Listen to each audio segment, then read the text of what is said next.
Oi, meu nome é Ana Luísa. Oi, meu nome é Marina. Meu nome é Ana Clara. Meu nome é Maria Clara e a gente vai falar um pouco sobre o livro Água Funda. Então a gente vai iniciar falando alguns tópicos do enredo, com leves análises que a gente fez, que o grupo fez, e depois sim a gente vai partir para os tópicos abordados para a gente fazer uma análise Mais aprofundada. mais aprofundada. Sim. Bom, então eu vou começar falando da história. Ela se inicia numa fazenda chamada Olhos d'Água, no interior de Minas Gerais. E essa fazenda é propriedade de uma mulher chamada Maria Carolina, que também é chamada diversas vezes na história de Sinha Carolina, que isso mostra sua importância dentro da sua comunidade. Ela era caçula da sua família e ela se casou muito cedo com um homem que traía ela, então ela sofreu muito dentro desse casamento. Nesse casamento ela teve sua filha, chamada Gertrudes, e o seu marido morreu muito cedo, então num acidente a cavalo. Então ela acabou ficando sozinha para cuidar da sua filha e por isso ela se tornou uma mulher muito dura e muito rígida com a filha. A filha dela, né, a Gertrudes, era uma mulher muito alegre e ela acabou se apaixonando pelo filho do capataz, né, o Inácio, né, o capataz chamava Joaquim e o filho dele Inácio. Mas a mãe dela, né, a senhora Carolina, não via esse relacionamento com bons olhos. Isso porque eles tinham classes sociais distintas, né, por causa de status. Ela não conseguia ver sua filha, né, não aceitava ver sua filha namorando, né, tendo um relacionamento ou no futuro se casando com alguém de uma classe social abaixo da dela.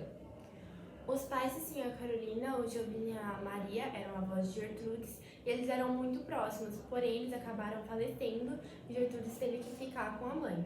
Porém, ela não aguentava esse relacionamento porque a mãe dela era muito brava, então ela resolveu fugir com o namorado. Joaquim, que era o pai do Inácio, como a Marina já tinha dito, ele acabou se demitindo por vergonha desse fato. E a Carolina ela não conseguiu achar alguém tão competente quanto o Joaquim, e ele foi trocando várias vezes de capataz, porém nenhum era igual a ele. E aqui eu acho importante pontuar que a consequência, na verdade, que a atitude teve, essa atitude da mãe ser muito rígida, fez com que a filha se afastasse, o capataz pedisse demissão e ter uma grande dificuldade em achar outro capataz de confiança, porque esse era uma pessoa de confiança já. E ela ficou, enfim, voltando para a história, né? Ela ficou muito tempo procurando, mas ela achou e quando ela achou, ela se apaixonou por esse capataz e se casou com ele. E quando aconteceu esse casamento, ela ignorou completamente os conselhos do seu irmão Miró de não entregar a fazenda para ele, porque simplesmente a Carolina, ela vendeu a sua fazenda e entregou todo o dinheiro dessa venda para o seu marido. Com isso dá pra ver que ela teve uma atitude hipócrita em relação à filha dela, né? Porque ela se afastou da filha, né? A filha teve que fugir porque a mãe não aceitava um relacionamento com alguém de uma classe mais baixa, né, da filha. Só que momentos depois ela acabou se apaixonando por uma pessoa que ela pouco conhecia, né, pouco tempo, que tinha acabado de chegar na sua vida. Não, demonstrou nenhuma desconfiança com essa pessoa e ela foi hipócrita, né? Porque ela não aceitou a atitude da filha e teve uma atitude igual, se não pior. Depois disso, né, vai surgir, com ela tendo vendido a fazenda e indo embora, vai surgir um novo dono da fazenda, que era muito diferente da Sinha Carolina.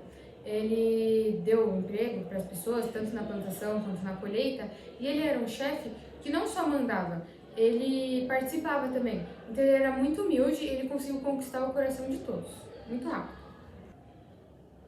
Agora a gente vai começar a falar um pouco sobre a segunda parte, mas antes eu queria finalizar um pouco a primeira, que é quando a Sinhá ela era muito importante, tinha muito poder na época, só que depois que esse novo dono ele assumiu, ela caiu no esquecimento total. Tá, e eu vou começar contextualizando mesmo a segunda parte da história, que na verdade nada mais é do que uma geração pra frente. Então, a sociedade em si é a mesma. E aí tem alguns personagens que a gente anotou, que é só pra iniciar mesmo, que é a Curiango, que ela na verdade é a neta de Miró, e Miró é o irmão da Sinhá Carolina, que a gente já falou lá, quando a gente estava contando a primeira parte. E também tem o Joca. O Joca era apaixonado pela Curiango, e ele tentou muito tempo conquistar ela, pensou até em sair da cidade porque ele não estava conseguindo, mas no final eles conseguem e se casam. E outra personagem importante é a Choquinha. A Choquinha, ela era uma andarilha, que ela vivia ali pelas ruas e as pessoas ajudavam ela, mas não era por compaixão, era na verdade por dó. E as pessoas na verdade desprezavam a Choquinha. Bom, depois da Sinhá ter vendido a fazenda, teve um dono muito bom, como a Marina falou. Só que esse dono de agora, dessa geração da segunda parte, ele não era bom, porque as pessoas trabalhavam muito mais do que elas recebiam. E elas recebiam não um salário em dinheiro, mas elas recebiam um vale. E com esse vale, elas trocavam por itens do armazém da companhia. E isso só resultava em todos os moradores, os trabalhadores de lá, ficavam devendo para o chefe, né, para a companhia. Então, nessa parte da história tem uma crítica social bem importante, porque ele fala que mesmo que já aboliu a escravidão, esses novos funcionários da fazenda atual estão tendo trabalho escravo, né? Já que, para chamar a atenção deles, né, eles colocam muitas promessas que vão ganhar dinheiro, né, trabalhando muito, mas vão ganhar dinheiro, e no final não ganham nada. Então, só esses vales que a Nana falou. Mas então eles estão meio que escondendo a escravidão que ainda existe mesmo após a abolição. Depois desse momento começa a aparecer as crenças do local. Uma delas era a Mãe de Ouro, na qual as pessoas acreditavam que ela mandava desgraças para as famílias, porém o Joca ele não acreditava nessa crença, por isso ele era visto como se fosse um desrespeito. E nesse ano aconteceu muita geada, então as plantações acabaram, então não dava emprego para a população, o gado não conseguia se alimentar, então eles morriam, e a população em si não conseguia se alimentar. Então isso causou muito estresse, muita crise, e a população ela acreditava muito nas superstições, então elas colocavam que tudo isso era consequência da Mãe de Ouro.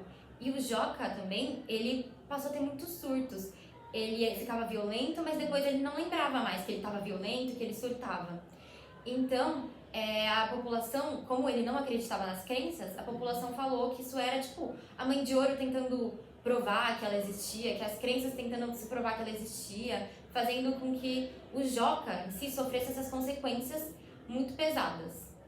Bom, e aí vem uma grande revelação no meio da história, que é que a Choquinha, essa idosa andarilha, como a Maria falou, ela era, na verdade, a antiga Sinhá Carolina. Era muito interessante ver que essa mulher, que foi uma mulher super durona, poderosa, gerações atrás, agora era uma idosa, que não tinha mais nenhuma dessas características, caiu no esquecimento e perdeu todo o seu material e sua sanidade. Isso aconteceu porque depois que ela vendeu a fazenda, e deu todo o dinheiro pro marido, né? Eles decidiram sair da cidade, então eles estavam um dia numa estação de trem com tudo, né? Malas, com roupas, todo o dinheiro dela, da venda, e o marido dela fugiu, né? Deixando ela sem nada, só com a roupa que ela tava no corpo. Então ela perdeu tudo ali, tanto material quanto mental também, né? Depois de perda de mais um marido. O Joca ele foi tendo surtos mais surtos e acabou se tornando um andarilha assim como Sinhá. E mesmo depois de várias rezas, nada aconteceu. E acabou que a esposa teve que ficar com a filha, mesmo não tendo culpa de nada disso. Bom, agora a gente vai partir um pouco para os tópicos de análise e a gente pensou em fazer em um formato mais de bate-papo mesmo, porque a gente consegue complementar as nossas ideias. Então eu acho que é legal a gente começar falando dos personagens, apesar da gente já ter falado bastante, a gente falar dos personagens e das relações entre eles. A personagem principal da primeira parte é a Sinhá Carolina, e a gente consegue ver que ela tem comportamentos muito rígidos, ela era tecnicamente hipócrita, e ela era muito rígida com a filha, muito brava. E dá pra ver que tudo isso desencadeou por causa de coisas que aconteceram na vida dela, né? Tanto ela ser traída, por isso que ela ficou uma pessoa fria, era difícil confiar nas pessoas. E também por causa da morte do marido, né? Isso também desencadeia nela toda essa frieza que ela tem, tanto com a filha quanto com as outras pessoas da fazenda dela. E dá pra perceber também que ela é muito mais rígida com a filha, que é uma pessoa que ela convive muito. Com as pessoas que ela não convive, apesar dela com certeza ter esse poder de sinhar, ela tem que ser rígida, mas ela não é tanto quanto ela foi com a filha, com a história do capataz. Sim, inclusive sobre essa história do capataz, a gente até apontou durante a narrativa da questão dela ter se apaixonado pelo novo capataz, mas ter perdido a filha, deixado a filha fugir, só porque ela tinha se apaixonado por uma pessoa que não era da mesma classe que elas. Foi uma ação bem hipócrita dela. E na segunda parte, temos o personagem principal como o Joca. E o Joca, ele passa por diversas coisas durante a história. Ele tenta conquistar a Curiango, ele não acredita nessas crenças, então ele passa por aqueles surtos que ele entra em esquecimento. Então acho que é legal analisar isso também desse personagem. E a história toda, na segunda parte, é mais voltada pra ele por causa dessa desrespeito, né, que falavam que ele tinha com a mãe de ouro. Então tudo aconteceu com ele, né, durante a história inteira, por causa dessa desrespeito que ele teve. Isso, eu acho que depois a gente falar um pouco os personagens, que a gente já tinha falado bastante, né? É legal a gente falar da importância desse ambiente rural. Pode falar? Pode Bom, falar. basicamente é o ambiente onde toda a história se passa, que é nessa fazenda chamada Olhos d'Água, que foi a fazenda que foi vendida, que era da Senhora Carolina, que foi vendida, e que ela que acontece a história inteira. Tudo se baseia nessa parte rural. E é legal na porque agropecuária, né, porque tem a plantação, tem Tem a a colheita, geada, isso que eu ia tipo, a população fica em crise quando não consegue plantar mais, quando não tem mais o gado. Então dá pra ver que tudo, tipo, a economia do local se baseia na agricultura e na pecuária. E outro tópico também é o significado da morte para os personagens. E eu acho que a morte tem um papel fundamental nessa história. Alguém quer começar? Posso falar? Pode. A morte foi primeiro com a morte da Sinhá lá no começo, morte do marido da Sinhá lá no começo. Isso acabou desencadeando todas as ações que foram sofridas ao longo da história. Fez assim a ficar fria, dura com a filha. A filha também acabou, né, perdendo o pai, então ficou mais deprimida, tanto que viu uma outra figura masculina assim, dos avós, então se apegou muito aos avós, tanto que depois quando os avós também morrem, ela também fica muito chateada e acaba vendo um outro ponto de segurança, já que a mãe dela era muito rígida, no novo namorado, que era o filho do capataz. Sim, e essa situação de dependência aconteceu com a mãe também, porque chegou um capataz novo, ela já se apaixonou, casou, e eu acho que a morte tem essa relação. Sim, e eu também acho que a morte não precisa ser também literal, eu acho que também a morte pode envolver a questão dos dois personagens principais das duas partes, eles caírem nesse esquecimento, que é quase se fosse uma morte pra eles. Porque as pessoas totalmente esqueceram da Sinhá Carolina, então praticamente ela morreu pra eles. Acabaram Então, ninguém lembra dela. Só no final, quando descobrem que ela era A Shaquinha. E eu acho que já conectando com esse assunto, que a gente falou do capataz, a gente falou da Sinhá, dá pra falar também da diferença das classes sociais. Sim, na primeira parte é bem evidente, né, nessa questão dos capatazes, da Sinhá. Do preconceito. Sim, e na segunda parte também tem a questão de que existia um trabalho ali relativamente parecido com a escravidão. que os novos chefes se sentiam, tanto a Sinhá, né, quanto os novos chefes, não o que comprou a fazenda logo em seguida, mas depois, na segunda parte da história, eles se viam muito superiores aos seus funcionários. Então, então, na segunda parte da história, eles sofriam muito, como a Ana Lu falou, né, de trabalho da escravidão, eles não tinham dinheiro, eles tinham tudo em vale.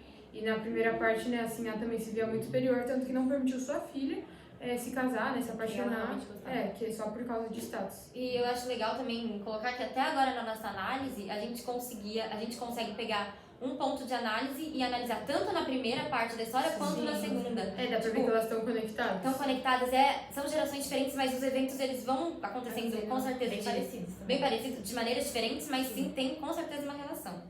Tá, e o próximo tópico é a valorização do folclore. Sim, isso fica muito evidente na questão da mãe de ouro, né? Mas na segunda parte da história, assim, se vocês quiserem falar mais. Porque o folclore, né, principalmente vem com a parte africana e também brasileira da história, vem com essa crença da mãe de ouro, né? Então eles viam que tipo, ela podia jogar desgraça para toda a população. Então é um folclore, né? Uma crença que eles acreditam na época. Sim, que afetava como que eles viviam. Sim. Inclusive uma curiosidade é porque inicialmente o livro, em vez de chamar Água Funda, era para chamar Mãe de Ouro devido a isso, né? Porque a Ruth Guimarães, ela era uma pessoa que estudou muito do folclore brasileiro. E todo mundo acreditava em todas essas superstições locais que ele joga. Isso. E também acho que dá pra gente falar dos desvios da moralidade e da virtude, né? Mas eu acho que da moralidade é o foco que a gente vai focar mais mesmo. Tem coisas de virtude assim mesmo. Eu acredito que um pouco na Sinhá, assim, tipo, mas no caráter dela, que ela era uma pessoa um pouco preconceituosa. Sim. A Sinhá no começo, né, na primeira parte. Que ela tem essa questão da hipocrisia, como a gente já citou, que ela não deixa a filha namorar com o filho do capataz, mas Ela se casa com o capataz. se casa com o capataz. Tem também na segunda parte a relação dos senhores, né, que Sim. estão cuidando da fazenda agora com os empregados. Que E, mesmo a escravidão tendo sido abolida, eles seguiam praticando. e eu acho que também um ponto importante é tanto o primeiro marido da senhora Carolina, que acabou traindo ela, né, um desvio de moral, e também O segundo marido? o segundo marido que fugiu. Sim. E também, acho que outro tópico bem legal da gente abordar é a questão da sanidade, da loucura, que aparece muito com o Joca, que dá pra ver de uma forma mais clara, mas com a Sinhá, A Joaquinha. com a Joquinha no final também aparece bastante, porque com o Joca é bem evidente, na verdade, porque ele realmente passa por um transtorno ali, ele não se lembra o que aconteceu, surta, mas com a Curianga, alguém quer explicar? Ou... Com a senhora. Com A Joquinha. a Joquinha. Que é assim, ó. É que isso desencadeou nela quando ela perde tudo, né?